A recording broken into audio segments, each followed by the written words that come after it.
Vamos abrir Efésios capítulo 5, verso 18. Vamos ler apenas o verso 18. Diz assim a palavra de Deus: E não vos embriagueis com vinho, no qual há dissolução, mas enchei-vos do Espírito. Amém. Vamos orar. Senhor, fala conosco, trata com o teu povo. Precisamos ouvir a tua voz. Rogamos a ti, Senhor, que o Espírito Santo nos ilumine para entender, e não apenas entender, mas para praticar as tuas verdades. Novamente, Senhor, fala a nós. Estamos aqui para te ouvir, Deus. Que por meio da tua palavra o nosso coração seja enriquecido. Oramos, Deus Santo, em nome de Jesus. Amém. Podeis sentar.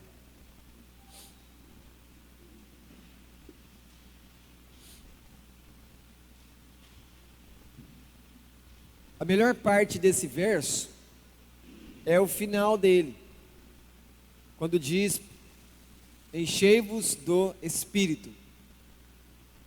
Aqui está a nossa alegria contínua. Aqui está o que nós mais precisamos: da presença de Deus, da alegria de Deus. Mas nessa noite nós vamos tratar de maneira mais detida no início do verso.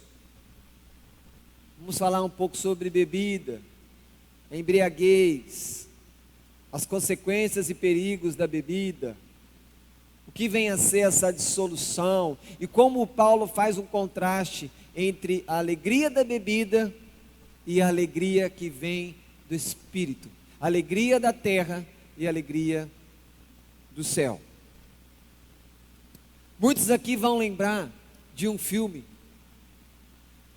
Os Intocáveis, aquela musiquinha característica, onde nós temos ali algo que chama a atenção do nosso coração, porque os cristãos, quando ele assiste um filme que tem o mocinho e o criminoso, ele está assistindo aquilo porque no final ele quer que a bondade vença, ele quer que a justiça seja feita. Às vezes você não está prestando atenção, mas você assiste filme dessa maneira. Você quer que o bem prevaleça e que o mal perca, vá para a cadeia, sofra o castigo, a condenação. Então a gente fica ali esperando, na expectativa, torcendo para acontecer aquilo que a gente acha que é mais certo, aquilo que é melhor. Esse filme Os Intocáveis é uma história que conta aquilo que aconteceu nos Estados Unidos na década de 20 e 30, quando por uma emenda constitucional, a bebida foi proibida em todos os Estados Unidos. Era proibido produzir, vender, importar, consequentemente, beber. Essa lei ficou conhecida como Lei Seca. Ela foi ali introduzida, primeiramente, porque alguns economistas diziam que por causa da bebida, 10% de toda a produtividade da economia americana estava se perdendo. Porque a bebida estava trazendo muitos prejuízos na vida dos trabalhadores, e isso poderia colocar em risco a própria economia americana. Mas essa lei durou por apenas 13 anos e no final ela fracassou. E é sobre isso que nós vamos falar então. Os perigos e os enganos da bebida. De início eu quero aqui, parafraseando o pastor John Piper, que o meu histórico de vida e os meus preconceitos me influenciam na maneira como eu olho para a bebida. Afinal de contas, eu vivi da infância à adolescência num bar da minha família. Mas o sermão não é sobre a vida do pregador, mas sobre a palavra de Deus, que vem do céu para nos moldar. Outra coisa importante, que numa pregação como essa, uma pregação espinhosa, uma pregação complexa, profunda, que fala de algo tão importante na nossa vida pessoal, familiar e também cultural, você que me ouve, o ouvinte, pode ter a sensação que quando eu começar a falar, desenvolver o sermão, eu estou falando de você. E isso pode deixar você incomodado, desconfortável, até gerar um sentimento de você estar sendo exposto. Mas isso não é verdade. Lembre-se, eu sou um pastor pregando o Evangelho. E nesse momento eu trago a você a verdade de Deus, buscando ser fiel, amoroso e convicto naquilo que eu vou pregar e trazer, visando o seu crescimento, visando o seu bem. O que ocorre é que conforme a pregação se transcorre, as verdades vão ser aplicadas aos vossos corações, na sua vida. E isso pode então fazer você se sentir que eu estou falando de você. Novamente digo, não estou falando de você, eu estou falando para você. Por isso você se sente assim. O que eu faço então é pregar para você. E quando nós ouvimos o Evangelho, muitas vezes, ou na maioria das vezes, isso vai nos confrontar. E o confronto gera um desconforto, porque o Evangelho vem para nos moldar, não ao mundo, não conforme os nossos pensamentos, mas conforme os pensamentos de Deus e a palavra de Deus. Quando pensamos em bebida, a primeira coisa que tem que ficar claro é que Deus não foi em nada omisso em deixar claro o que é a bebida, os perigos da bebida. Nós temos aproximadamente 250 versos que falam sobre esse assunto na Escritura. Deixe-me ler alguns para vocês. O primeiro seria aquelas pessoas que vivem para beber. Deus fala com elas nessas palavras: ai dos que se levantam pela manhã e seguem a bebedice, e continuam até alta noite, até que o vinho os esquenta. E nós sabemos o que acontece quando o vinho esquenta alguém. Ele perde o controle, ele briga, ele fala coisas que não deve, ele perde aquelas barreiras morais que a consciência e o Espírito coloca em nossas vidas. Isaías, no capítulo 28, verso 7, fala dos perigos da bebida na vida dos líderes de Deus. Ele diz assim: mas também estes cambaleiam por causa do vinho, e não podem ter-se em pé por causa da bebida forte. O sacerdote e o profeta cambaleiam por causa da bebida forte, são vencidos pelo vinho, e não podem ter-se em pé por causa da bebida forte. Erram na visão, tropeçam no juízo. Diz ainda Provérbios 31, verso 4: não é próprio dos reis, ó Lemuel, não é próprio dos reis beber vinho, nem dos príncipes desejar bebida forte. É uma indicação clara que aqueles que estão na liderança, que vão tomar decisão, não podem perder a sobriedade, precisam estar sempre raciocinando bem, porque o que eles fazem afeta todo o povo. De maneira específica, também olhando a liderança da igreja, a partir do Novo Testamento, das palavras de Paulo, na carta dele ao jovem pastor Timóteo, capítulo 3, versos 2 e 3, é necessário, portanto, que o bispo seja irrepreensível. Bispo aqui é o pastor, é o presbítero, é o líder espiritual da igreja. E no final ainda, no verso 3 diz: não seja dado ao vinho. Mas ele não fala apenas com os presbíteros e pastores, ele fala também aos diáconos.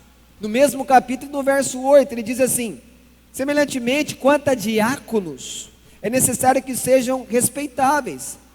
E depois diz: não inclinados a muito vinho. Percebam que Paulo então está deixando claro assim, para a liderança da igreja: cuidado, vocês são um modelo. Se vocês entram por esse caminho, vocês vão dar mau testemunho. E E a igreja pode ficar confusa e pode entrar por um caminho perigoso. A bebida, ela tira o entendimento, isso é fato para nós. Nós vemos isso no dia a dia. Mas a Escritura fala ainda em Oséias capítulo 4, verso 11.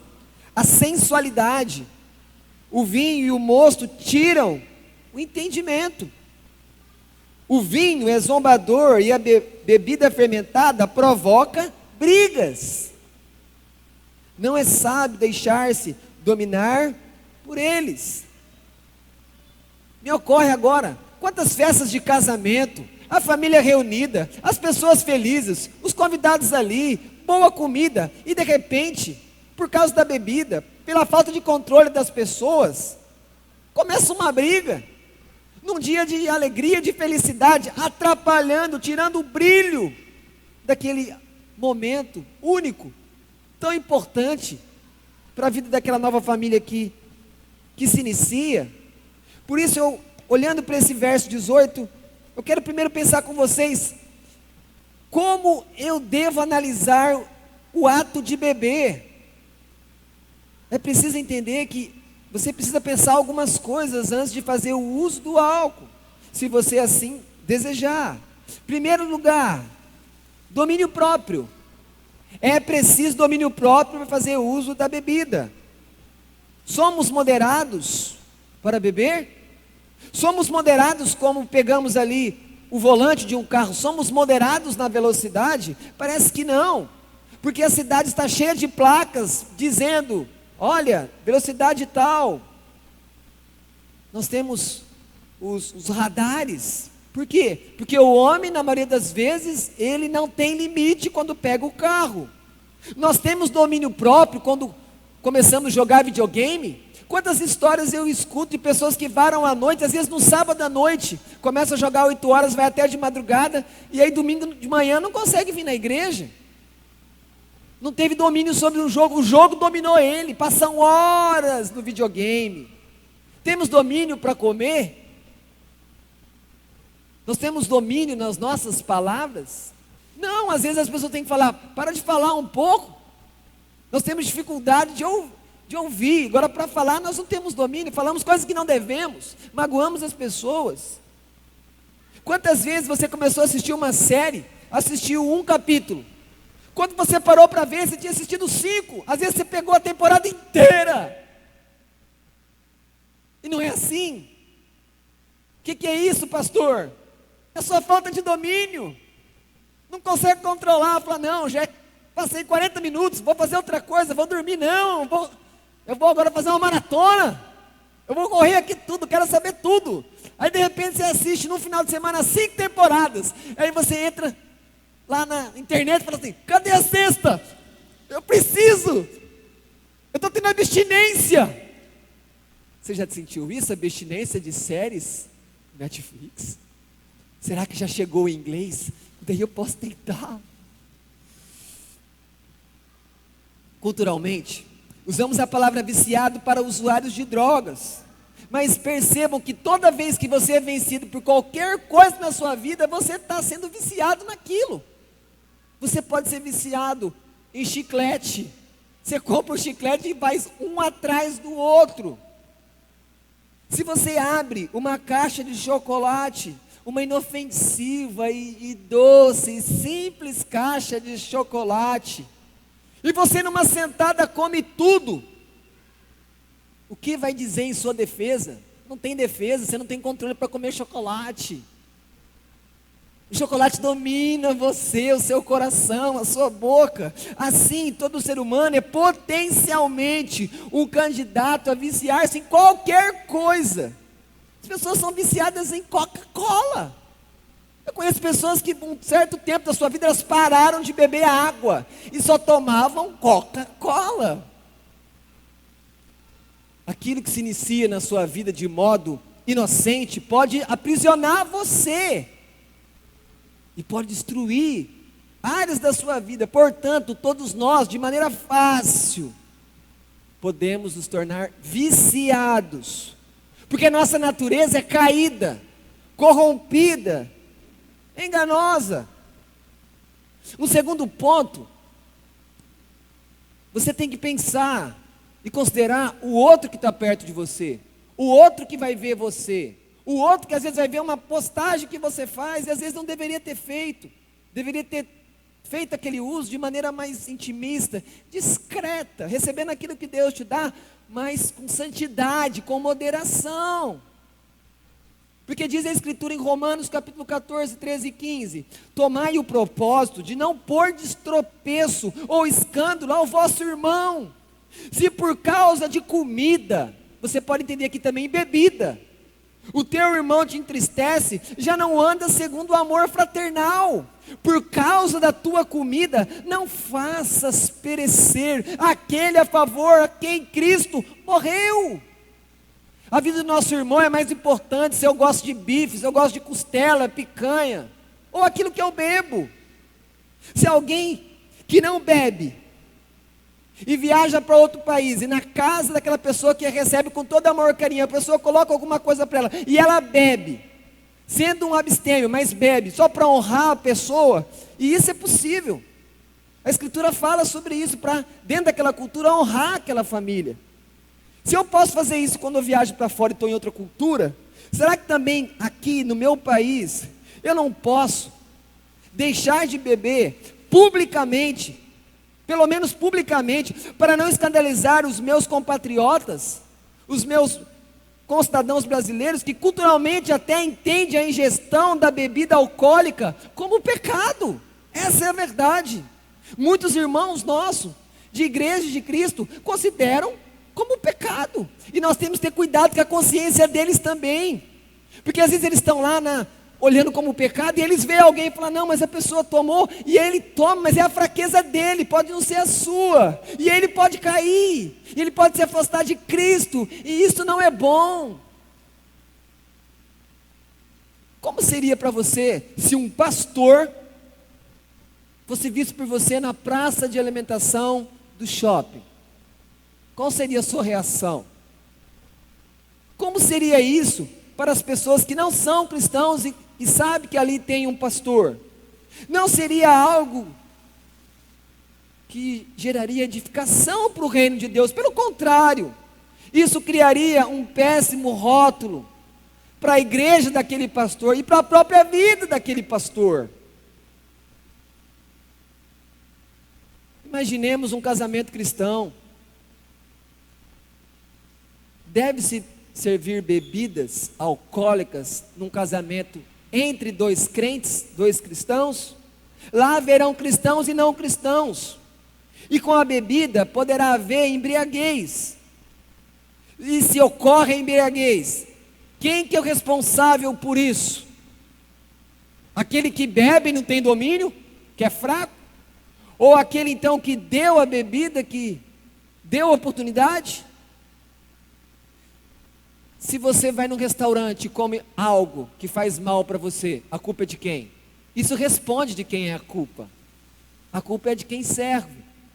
Então fica muito claro que os donos da festa, no caso os noivos e a família deles, são responsáveis pela festa. Ademais, a maior alegria da festa não pode ser a comida nem a bebida, mas a alegria de estarmos ali testemunhando a felicidade de uma nova família que surge diante dos nossos olhos, e que nós estamos ali felizes. Analisando o uso ou não da bebida, pense que você precisa pensar na sua sobriedade, porque você não sabe a hora que você vai ter que sair de repente de casa, pegar um carro e levar alguém no hospital, um filho que machucou. As coisas acontecem de maneira inesperada. David Mattes fala assim sobre a necessidade dos pastores serem sempre sóbrios. Ele diz: por mais confusa que a linha entre um coração feliz e o uso excessivo possa ser, um aspecto da vida moderna nos dá uma maneira de objetivar a sobriedade, operar um veículo motorizado. Se você bebe, você não pode dirigir. E se você não pode dirigir, você não pode socorrer ninguém se estiver perto de você, para levar para o hospital, por um acidente, qualquer situação. Como homens prontos para cuidar de nossas esposas e filhos e de outros em tempo de necessidade inesperada ou emergência. Nunca queremos ser incapazes de levar alguém em segurança para um hospital. Escute, Deus nos chama a sermos sóbrios e estarmos disponíveis, sempre capazes de deixar de lado os nossos próprios interesses para servir as necessidades dos outros em um momento inesperado. A Escritura diz: não ser dado ao vinho significa mais do que apenas não se alcoolizar. Deus chama homens que sejam sempre confiáveis, quer seja oportuno, quer não. Homens que nunca estejam incapacitados por sua própria falta de autocontrole quando você pede sua ajuda. Pode ser que nessa madrugada alguém precise conversar com você. Pode ser que alguém bata a sua porta pedindo uma ajuda. E será que você vai estar preparado para dar uma palavra? É isso que eu tenho que pensar também quando a pessoa vai fazer uso da bebida.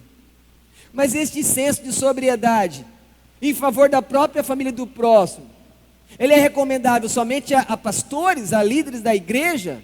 Penso que não. Este é o princípio correto. Para quê? Se alguém deseja tornar-se abstêmio, abrir mão do direito dele de fazer uso da bebida. Porque por outro lado também, há aqueles que olham a bebida como uma espécie de droga. Nós vamos entender isso daqui a pouco. Portanto, não beber mantém o seu direito de dirigir veículos automotores em todo o tempo. Quem bebe necessita de no mínimo 12 horas para estar apto novamente para dirigir.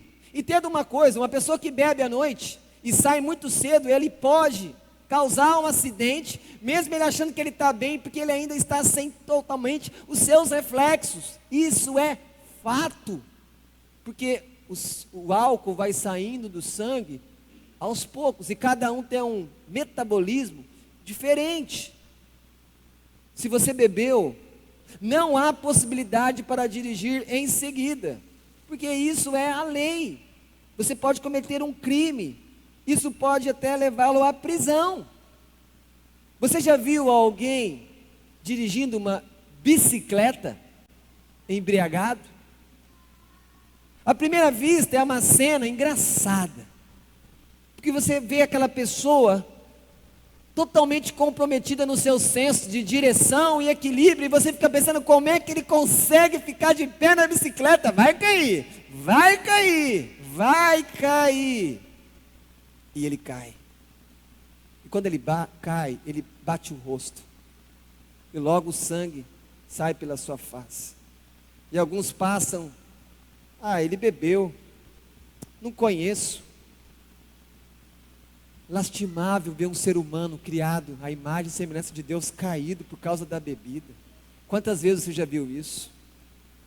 É vergonhoso para ele, para a esposa dele, para os filhos dele, para os pais dele. É muito triste ver alguém caído na rua, porque foi vencido pela bebida.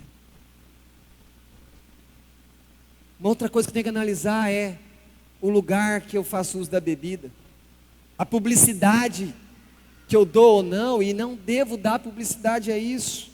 Alguns exercem a liberdade em Cristo de beber, porém falham quando se expõem publicamente. Repito, não há necessidade de tornar público uma coisa que pode ser uma coisa íntima sua, familiar, gerando escândalo e confusão na mente de muitos, sem necessidade. Também não é recomendável utilizar-se das redes sociais para dar publicidade ao seu uso do álcool. Num país devastado pelo uso abusivo da bebida, isso não é recomendável, isso parece não é a melhor prática. Eu me lembro quando me converti, e às vezes você falava que você ia estar no meio de pessoas que bebiam, e aí se você senta numa mesa com as pessoas que estão bebendo, a garrafa é a mesma, mesmo que você pegue a antiga tubaína e coloca lá, o rótulo, elas são iguais. E aí eu lembro que eu recebi uma dica assim: compra uma Coca-Cola e põe bem no meio da mesa. Que quando alguém de fora te vê naquela mesa ali, vai saber, ele está tomando a Coca-Cola. É importante como as pessoas olham para você. Você representa Deus, você representa a sua igreja, você representa a sua família.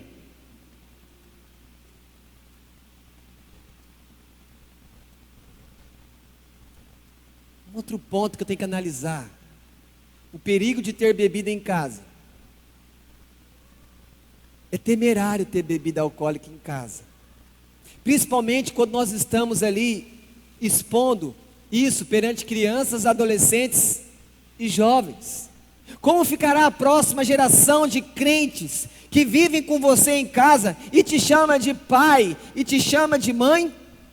O que você está ensinando a ele com a bebida que está lá na sua casa?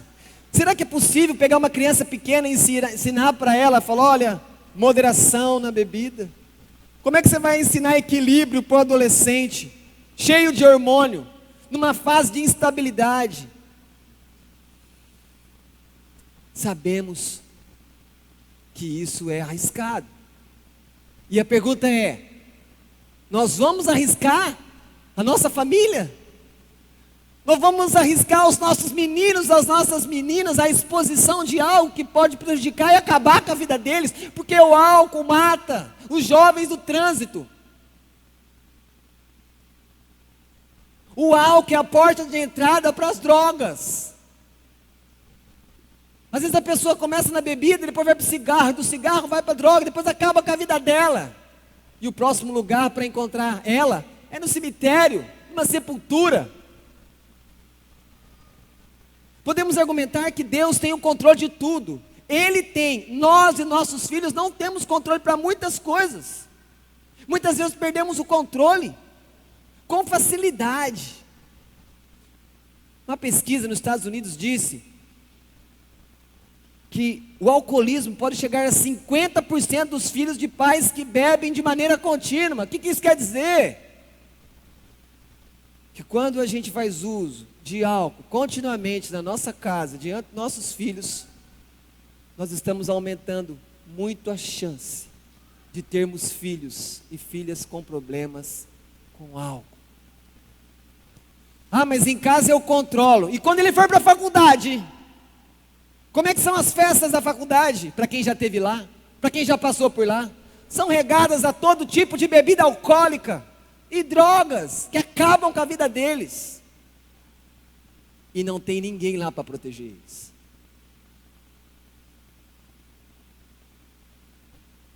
Por que beber? Por que fazer uso do álcool? A gente pode pensar de maneira gourmet. A pessoa bebe porque gosta do aroma do malte. Será? Eu gosto por causa do lúpus. Essa é a resposta? Eu gosto por causa da cevada. Eu gosto por causa daquele gosto amargo na minha boca. Ou daquela queimação que desce na garganta. É por isso que bebe? Esse é o motivo? Eu acho que não. Nos momentos baixos da vida, buscamos coisas que nos levem para cima. No dia que brigou com a esposa, momento baixo, vou beber para ficar melhor. No dia que percebeu que não haveria dinheiro para pagar todas as contas do mês, outra vez momento baixo, irei beber para ficar para cima. Mas a conta do banco continua no vermelho. No dia que chegou infeliz em casa, por causa do trabalho, cansado, ou brigou com o chefe, outra vez está lá embaixo. Beberei para subir na moral? Mas bebe-se também para esquecer o sofrimento. As pessoas bebem, usando a bebida como analgésico, bebem por causa do medo, porque se sentem abandonadas, bebem porque não tem ninguém, então se sentem solitárias, mas após beber tudo isso ainda, essas coisas estão lá. As pessoas bebem porque elas querem afogar as mágoas, mas elas ainda não perceberam que as mágoas sabem nadar, e continua magoada após a bebida, e agora curtindo uma ressaca, e com um agravante, menos sobriedade, menos controle, e ela vai estar mais depressiva, porque o álcool não é estimulante. O álcool, ele é depressivo no seu sistema nervoso. Chesterton diz assim sobre isso: beba por estar feliz, mas nunca por se sentir extremamente infeliz. Por isso que as pessoas, quando às vezes estão ali numa colação da faculdade, faz um brinde, toma algo ali, moderado, porque elas estão felizes, celebrando uma conquista. Mas muitas vezes as pessoas estão, na verdade, querendo arrumar alguma coisa que resolva a infelicidade delas. Está bebendo pelo motivo errado. A bebida alcoólica traz uma sensação de prazer, assim como a atividade física libera endorfina, e isso traz um bem-estar para o corpo.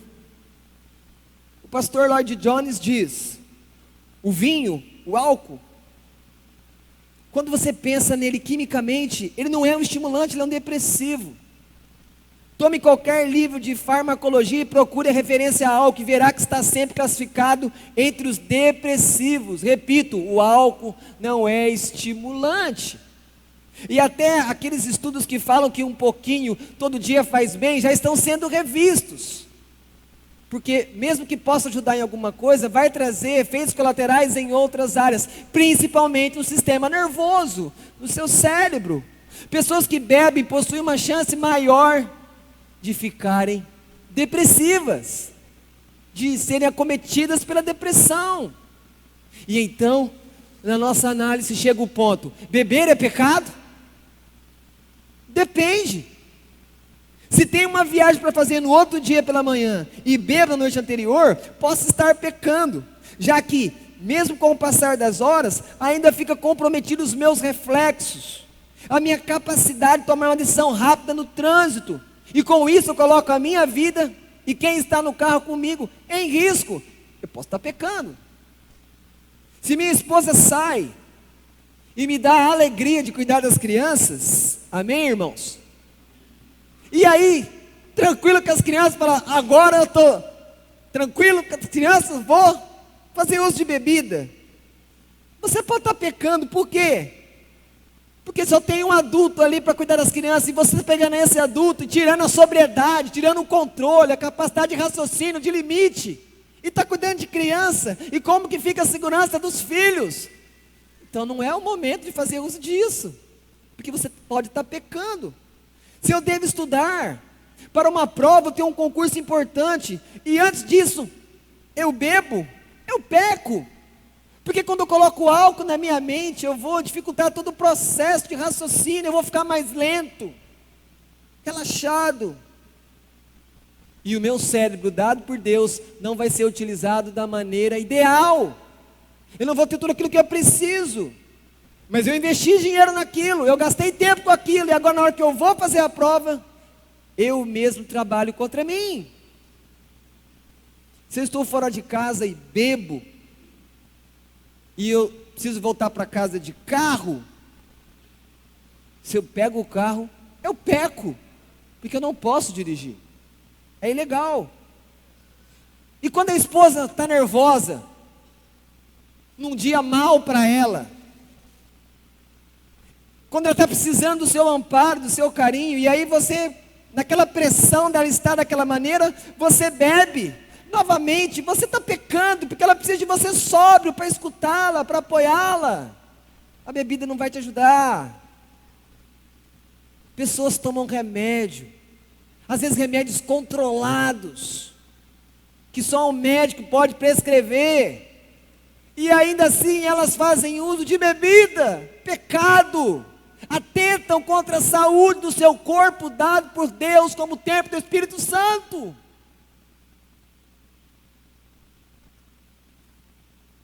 Queridos, a bebida gera uma polaridade. Existem dois extremos na bebida. Tem aquele que diz que beber é pecado, é um extremo. E tem um outro que nós vamos percebendo com o tempo, de maneira proposital, ele bebe para ficar embriagado. Então, de um lado, beber é pecado, do outro, faz uso da bebida para ficar embriagado. A verdade não está em nenhuma das duas posições, pois os dois lados tratam a bebida de maneira errada, porque a tratam como droga, o que ela não é. O uso moderado e não contínuo é o melhor caminho. Você pode pensar no remédio aqui. O remédio, conforme a dosagem, ele te cura, mas se você passa da quantidade ideal, ele pode te matar. E então, nós chegamos ao que Paulo fala da embriaguez. Mas a questão é, quando é que eu estou embriagado? Eu sei se eu estou embriagado? A BBC diz que existem 4 tipos de pessoas que ficam embriagadas. Primeiro tem aquele camarada que é o tímido. E aí às vezes para fazer alguma coisa ele precisa beber para se soltar. E aí o tímido fica super simpático, mas quando o álcool acaba ele volta a ser tímido. Aí tem aquele camarada que já é todo livre, o boa praça, gente boa. E quando ele bebe ele fica mais gente boa ainda. Tem pessoas que são mão fechada, mas quando bebem eles ficam generosos. E tem pessoas que já descobriram essas coisas. E aí quando as pessoas entram nesse estado letárgico, depressivo, aparentemente como de relaxamento, é o momento deles fazerem um ataque e ganhar o que eles querem. Tem aquelas pessoas que na minha opinião são os mais perigosos para si mesmos. Aquelas pessoas que vão bebendo, bebendo, bebendo, bebendo, e parece que ela não muda, não altera nada, mas o corpo dela está sendo golpeado, o fígado dela está sendo abatido, e isso vai ter consequências. No final, esses 4 tipos de pessoas são facetas da mesma verdade. Uma pessoa vencida pelo álcool, uma pessoa que perdeu a sua sobriedade, que tem a sua capacidade mental diminuída, que está comprometida em seus reflexos. A bebedice deixa o homem mais indefeso. Podemos falar ainda que a bebedice, a bebida, deixa o homem menos humano. Mas pensemos aqui de como que funciona esse estágio da embriaguez. Primeiro, a pessoa começa às vezes por um cálice, ou por uma latinha. E o que acontece com ela nesse instante? O álcool é uma substância com efeito inibidor, que atinge determinado receptor e inibe a função dele, já atua diretamente no cérebro, no primeiro ml que cai na corrente sanguínea. Os primeiros ml na corrente sanguínea atingem a parte cortical no cérebro. A pessoa tem um comportamento alterado, pode ficar mais extrovertida ou introvertida. Funções complexas como raciocínio ficam comprometidas.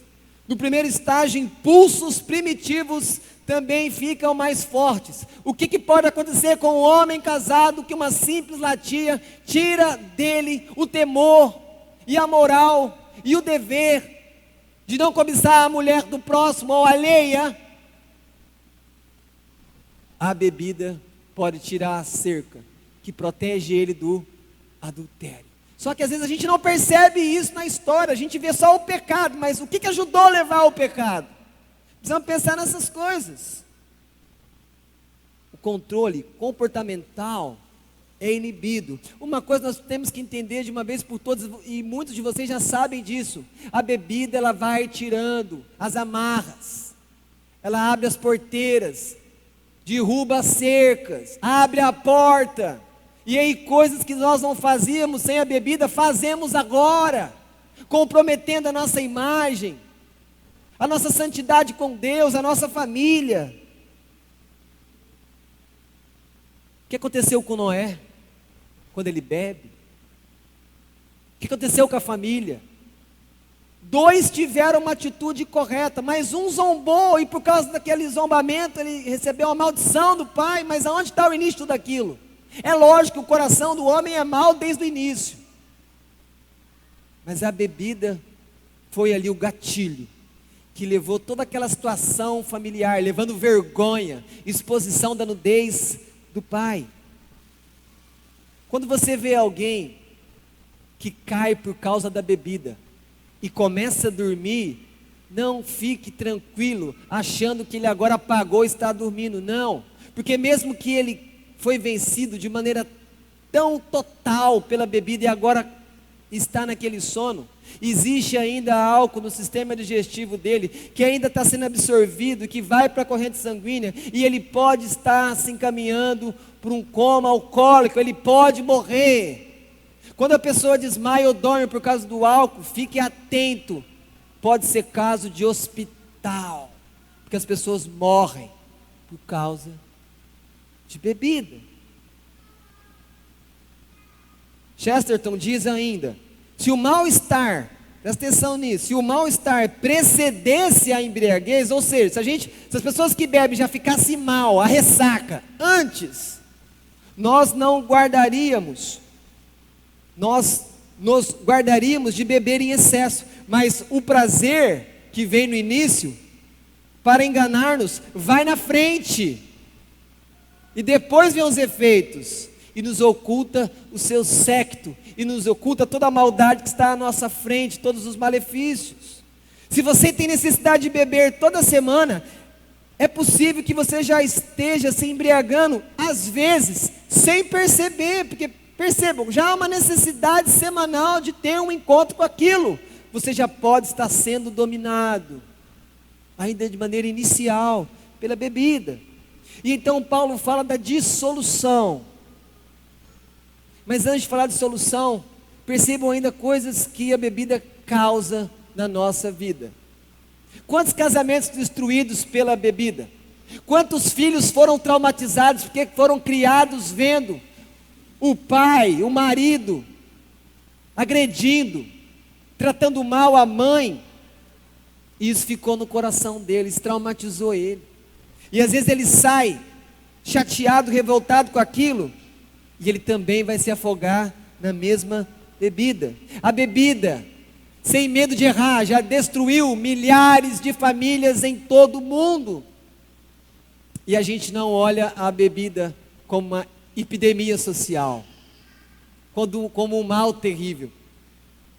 Lloyd Jones, que além de ser pastor também é médico, ele afirma sobre o álcool. Primeiro, ele deprime, principalmente os centros mais altos de todos no cérebro.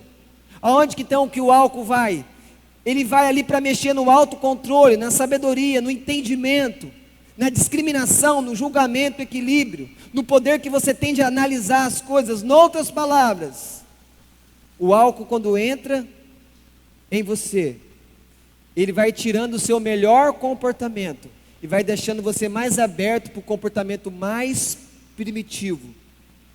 E você vai tomando então decisões erráticas que você não tomaria, coisas que você não falaria se você não tivesse sobre ali o efeito do álcool. As pessoas têm gastrite por causa do álcool. As pessoas morrem de infarto por causa do álcool. Nós temos pessoas que estão tendo dificuldade de ter filhos porque a impotência e a infertilidade são causadas pelo álcool. Quantas pessoas dementes pelo uso excessivo do álcool? A cirrose, bem conhecida. Mas quantas pessoas morrem de câncer de língua, da boca, faringe, laringe, estômago, provocados pela bebida?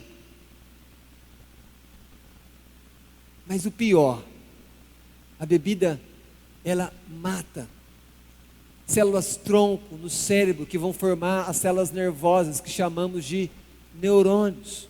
Com isso, pessoas que vão bebendo, de maneira precoce, elas vão ter dificuldade na sua memória e muitas delas vão experimentar o Alzheimer por consequência da bebida. Quantas mortes provocadas direto ou indiretamente pelo álcool? Quantas pessoas mataram porque estavam ali totalmente dominadas pelo álcool? Quantas pessoas, quantos jovens já morreram em acidentes de trânsito? Cada um de vocês conhece alguém que morreu em acidente de trânsito porque tinha álcool. E as evidências estavam dentro do carro, as latinhas estavam lá, as garrafas estavam lá. E ceifam jovens e dilaceram o coração de pais e mães que são surpreendidos na madrugada com a ligação de um hospital. Se ele é o pai daquela pessoa, ele diz sim, você precisa vir aqui. E está lá o corpo estendido, sem vida, e saiu de casa tomado banho, perfumado, cabeça do pai, mas se perdeu por causa da bebida. Vale a pena? Temos que tomar cuidado. 100 mil pessoas morrem no Brasil por ano por causa do álcool. Isso não é pouco. É uma epidemia social que destrói. 7% do PIB, de tudo que o Brasil produz, é gasto por causa das coisas ruins que o álcool traz para a nossa sociedade. Os acidentes de trânsito, as pessoas que ficam internadas, os gastos com medicamentos, as pessoas que são afastadas do trabalho. Mas enfim, o que é de solução que Paulo fala? Estar dissoluto é estar sem controle, estar desenfreado, estar com um comportamento totalmente animalesco. Stott diz que o excesso de álcool nos torna menos humanos. Na verdade, faz de um ser humano uma fera. As pessoas brigam, as pessoas xingam, as pessoas cometem os piores tipos de pecados por causa da bebida. Deixe-me trazer aqui uma ilustração para vocês. Eu era jovem, não faz muito tempo, e a gente combinou no grupo de jovens da igreja que nós iríamos dar assistência total 24 horas para quando as pessoas precisassem. Aí a pessoa teve problema no carro, ligava para o líder. Nós compramos um celular na época. Ligava para o líder e falou assim: ó, meu carro aqui tal, liga para o mecânico. Falou, ó, vai lá dar assistência. Aí chegou um dia na semana lá, mais de meia-noite, a pessoa me ligou: ó, preciso que venha aqui, que fulano está com problema. Aí eu liguei para o líder do grupo, falei assim: líder, a ideia deu certo, a pessoa precisa de ajuda. Irmãos, nós chegamos lá, a pessoa tinha bebido muito, e a pessoa falou que estava vendo sangue no braço, estava saindo sangue, e pedia toalha para limpar o sangue. E eu peguei aqui esse outro irmão, né? Vamos orar, e ficamos orando, a gente ficou umas 2 horas orando. Falei: oh Deus, perdoa a nossa falta de fé, oh Deus, a gente precisa melhorar. E a gente começou a arrumar desculpa para o nosso mau desempenho na oração. Mas aí o Espírito Santo, que age com graça na nossa vida, ele então me trouxe a lembrança, o seguinte versículo: para quem são os ais, para quem os pesares, para quem as rixas, para quem as queixas, para quem as feridas sem causa, e para quem os olhos vermelhos, para os que se demoram em beber vinho, para os que andam buscando bebida misturada. Não olhes para o vinho quando se mostra vermelho, quando resplandece no copo e se escoa suavemente. As bebidas são charmosas, elas têm rótulos bem trabalhados, as propagandas são caras, as pessoas estudam você, a todos, para saber como é que elas fazem para entrar na casa e levar a bebida para elas. Pois ao cabo morderá como a cobra e picará como o basilisco. Os teus olhos verão coisas esquisitas. Até aqui, coisas esquisitas. E eu li então Provérbios 23, dos versos 29 a 35. Quando eu acabei de ler ali, alto para a pessoa ouvir, a pessoa olhou no braço dela e não tinha mais nada. Eu percebi o poder da palavra, mas percebi também o cumprimento daquilo que Deus escreveu, que se você beber, você vai ver coisa esquisita. E eu orava, mas quando eu levei a palavra, a verdade se dissipou. É lógico que depois tinha que tratar o coração ali da pessoa alcoolizada, tinha que acompanhar depois. Mas isso é para a gente perceber o que o álcool faz. E deixa uma advertência ainda, não querendo trazer medo para vocês, não. Até porque cristão nascido de novo não pode sofrer possessão demoníaca. Mas deixa eu deixar um negócio claro para vocês: pessoas que ficam embriagadas, elas facilitam a possessão de demônios do corpo delas. Essa é a verdade. Pessoas que não têm Cristo, não têm o Espírito na vida delas e vivem bebendo e vivem ficando alcoolizadas, elas correm um risco maior de serem totalmente possuídas por demônios. Mas chega o final do verso e diz: de enchei-vos do Espírito. 4 coisas que nós podemos pensar de uma pessoa que está cheia do Espírito, olhando para os versos 19 a 21. Primeiro, falando entre vós com salmos. Uma pessoa cheia do Espírito Santo, ela quer viver com os irmãos, ela tem prazer de estar na igreja com os irmãos. Diz ainda em seguida, entoando e louvando de coração ao Senhor. Uma pessoa cheia do Espírito Santo, ela quer adorar a Deus, ela canta, ela quer saber da palavra de Deus, ela busca o Senhor. Em seguida, no verso 20 diz: dando sempre graças em tudo a Deus. Uma pessoa cheia do Espírito Santo, ela não vive reclamando do que ela não tem, mas ela vive agradecendo do que ela tem e sabe que nem merece ter tudo aquilo. Em último lugar, e muito difícil, uma pessoa cheia do Espírito Santo, ela se submete a Deus, a sua palavra, aos pais. Como é difícil ser submisso.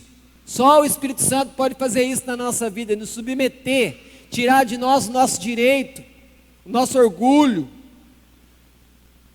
Igreja, algumas conclusões sobre isso tudo que falamos. Primeiro, o reino de Deus não é bebida. Paulo escreveu isso em Romanos, porque o reino de Deus não é comida nem bebida, mas justiça, paz e alegria. Não é a bebida e a comida que vai mostrar quem nós somos diante de Deus, mas a embriaguez é um pecado extremamente danoso na vida da pessoa que comete e também na sociedade. O álcool é destruidor em nossa cultura. Segundo, a Bíblia não considera pecado o uso de álcool com moderação. Cuidado aqui para não julgar aquele que age diferente de você. Às vezes aquele que faz o uso moderado e aquele que se abstém, ou aquele que entende que é pecado, e às vezes um julga ao outro. A Bíblia não aconselha isso. Deus é juiz, cada um vai dar conta de si diante de Deus, como a própria mensagem deixou clara todos os perigos e riscos e danos que a bebida pode provocar. E terceiro, uma advertência a muitos cristãos que vivem nas baladas, cheias de bebida, se embriagando, e não apenas na balada, mas nas suas próprias casas. Pessoas que estão se embriagando e se enganando, achando que estão fazendo isso ao arrepio da presença de Deus, cauterizando as suas próprias consciências, pecando contra Deus. Em quarto, não escandalize seu irmão. Lembre-se, bom é não comer carne, não beber vinho, nem fazer outras coisas em que teu irmão tropece, ou escandalize, ou se enfraqueça. Se beber escandaliza o teu irmão, não beba. Não use a sua liberdade em Cristo para prejudicar alguém que Cristo morreu por ele. Não é recomendável bebidas alcoólicas em casamentos cristãos. Vai gerar uma má impressão. Nós podemos ter problemas que poderiam ser evitados. Sexto lugar, a bebida pode prejudicar a sua espiritualidade. Muitos crentes vivem bem por muitos anos sem beber e de repente começam a beber. Por quê? Por que começam a beber se viveram tantos anos? Será que nisso as suas vidas ficaram melhor? Ou será que a bebida vai os deixar mais suscetíveis a tentações e pecado? A bebida não te fará mais alegre com Deus. Sétimo, a responsabilidade diante de Deus e da igreja. Cada um é responsável diante de Deus pelas escolhas que faz. Mas quando se é membro de uma igreja, que é a família de Cristo na terra, o que fazemos afeta toda a igreja. Assim, se algum irmão se embriaga, e isso torna-se de conhecimento público ou da liderança da igreja, o caso será tratado e a disciplina aplicada, conforme a necessidade. A alegria deve ser o nosso alvo. E muitas pessoas estão bebendo porque estão buscando alegria. Então elas tiram tudo aquilo que foi falado. Mas mesmo se elas fizerem isso, eu ainda chamo a cada um de nós a pensar: qual é a fonte mais confiável, segura, propícia para nos trazer bem-estar e alegria? Conforme está escrito no verso 18 aqui que Paulo escreveu, é na bebida ou estando cheio do Espírito que nós vamos ter mais felizes com Deus, alegres com Deus. Por fim, queridos, diz Paulo aos Coríntios: assim, quer vocês comam, quer bebam, quer façam qualquer outra coisa, façam tudo para a glória de Deus. Deus os abençoe.